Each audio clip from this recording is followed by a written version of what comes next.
Hey there, it's Rob, the entrepreneur, and I gotta ask you, what's fair? A while back, my buddy, he was getting really good in chess, right? And so he was just beating the brakes off me. He gave me the case of the beats. I couldn't get past like 5 or 6 moves, so naturally I get furious and I start to code in and use an API for an AI that would help me beat him. Suffice it to say, he didn't last. And he was like, whoa, how'd you get so good all of a sudden? Well, I cheated. Now, that is a game, and I would say that's cheating, but at the end of the day, I won. So what are we to make of it when a guy uses AI to win an art contest? So I got you. With Jason M. Allen, that's the question people are now asking. So like I said, now with some people, they feel like he cheated. Now, technically he didn't break the rules, or when the rules were made, they weren't hip to the power of AI. He won the Digital Arts Digitally Manipulated Photograph category at the Colorado State Fair Fine Arts Competition. So let's take the cheating angle. Let's put that to the side for now. This guy who made a winning image titled, and it's in French, so I'm going to butcher it, Théâtre D'opéra Spatial. It's French for space opera theater. Want to make something sound fancy, just put it in French. And it was actually made with Midjourney, an AI system that can produce detailed images when fed written prompts. I'll actually have the site up here on the screen. Let me show you what I'm working with here. So we join the beta. And that takes us to Discord. And I've already done this, but basically I went to trial support. It told me how to use it. You just hit the / imagine. And then you write what you want it to create. So you can see a bunch of people just creating their own thing. And this was the one I created. You can see actually right here. And mine was Unicorn and Mars. And look at this. What? Like, that's actually insane. Do you see that? So let's try this again. So imagine it gives us a prompt. And I don't know, what are we thinking? Like robot bowling. So robot bowling. Let's see what we get.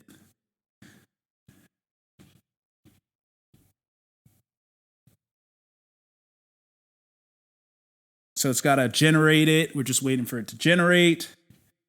Okay, it's making some images.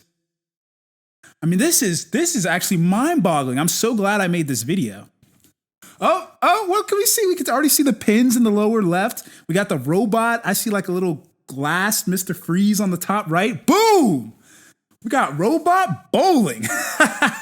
So really cool. You can see that. And this is what this guy actually used to construct his work, which I'll also show here on the screen.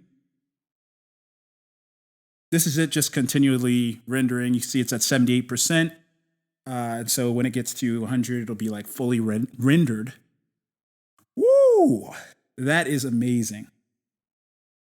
I'm just loving these Discord groups, by the way. There's so much going on, so much to do here with these Discord groups. If you're looking for alpha in terms of like information, or you're looking to create cool projects.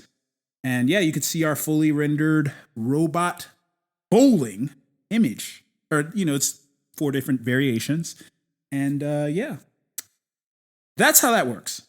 So the cheating thing, right? I mean, this competition wasn't for hundreds of thousands. The homie won a few $100s, right? And, you know, what I used was a very basic version of it. I think there's paid trials that you can do.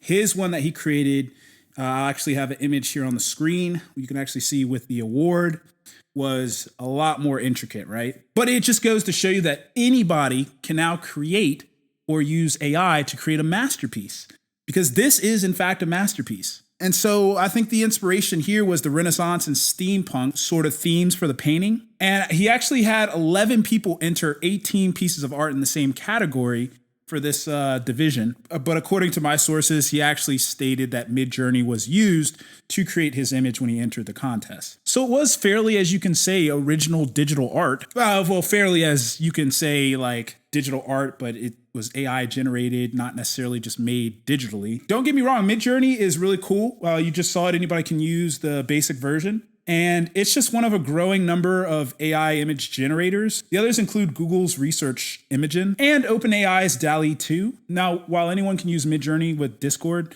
DALL-E 2 actually requires an invitation, and Imagen or Imagine is only usable for people within Google. So these are obviously new tools, and they're improving by the day. To keep it real, I feel bad for the graphic designers. I actually went into school to initially be a graphic designer, but they didn't accept me. So then I became an engineer. And I feel bad for the graphic designers because you got all these tools now that allow anybody to be a graphic designer. And now we come to find out you got tools out there to allow anybody to become a masterful artist. A lot of these tasks that we've been just doing manually will not be the case in the future. You can see how we're already replacing. I mean, one of the things that I thought would never be replaced or would be very difficult to replace would be the artistry. But I'm even hearing about AI beginning to generate movies. So as actually this guy on Twitter, he wrote, "This sucks." And I quote, "This sucks for the exact same reason we don't let robots participate in the Olympics." And I can't disagree when it comes to it is an unfair advantage. But I think it's something that when we're talking about art, we're just talking about the most aesthetically pleasing thing to the eye. It's not necessarily about how it came to be, in my opinion. We're actually trying to get to the best possible visuals we can get. And that's not just the case in art, it's also music. When you first hear a song by artists you've never heard of, you don't know how the song came about. He could have used ghostwriters, he could have just been a reference song that he just remixed or something like that. But we just love the sound of the music. And so when I'm thinking about that, I'm thinking about, okay, well, if we can just get the best products possible, that's just delightful to us as a consumer. Mind you, I mean, these arts would normally take hours upon days to complete, but you can generate hundreds in minutes or seconds. So you could throw in the devaluation angle where the more you have, the less valuable it is. That is certainly a good argument, but also you're able to take hundreds of the best top performing pieces and put those out. Now, when you're talking about a competition, if it's something that anybody or everybody's able to use, and maybe you're able to augment your work in some cases or use something as inspiration by the AI, I think that's something a little bit different. And Alan actually, he's quoted as saying, rather than hating on the technology or the people behind it, we need to recognize that it's a powerful tool and use it for good so we can all move forward rather than sulking about it. And that's actually where I align with. Look, I understand not wanting things to change, but this is the future. Things are going to progress whether you like it or not. And trust me, I don't like everything, but it is what it is. You have to be able to put yourself in a position where some of those changes aren't able to affect you. But anyway, I'm sure Alan, he actually used a lot more descriptive words in helping generate. Like I said, I used the most basic version as you saw. But what do you guys think about this? Do you think AI is fair when we're using it for these types of applications? Do you just enjoy the end result? What are you thinking? Let me know in the comments section. Don't forget to like and subscribe. This has been The Ignorant Entrepreneur. I'm out.